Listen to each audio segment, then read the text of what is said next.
So for today's video, I'm going to show you this microwavable rice container. It has a cover and it comes with a spoon.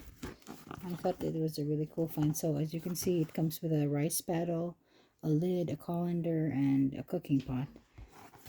And let's see.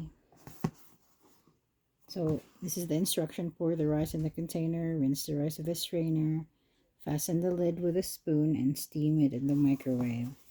So I thought it was a really cool find, so let's unbox it.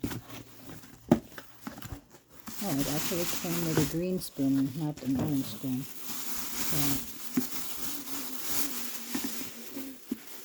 So this is how big it is.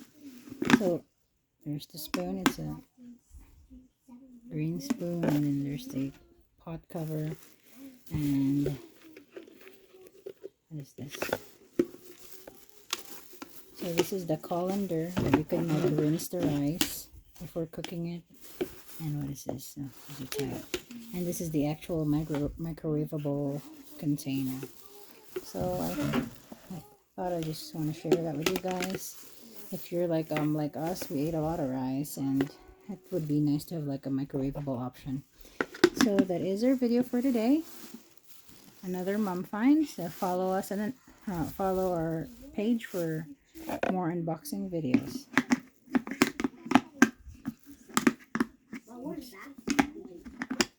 There you go. It looks like a rice banana. It's a rice. That? It's a rice. A big spatula?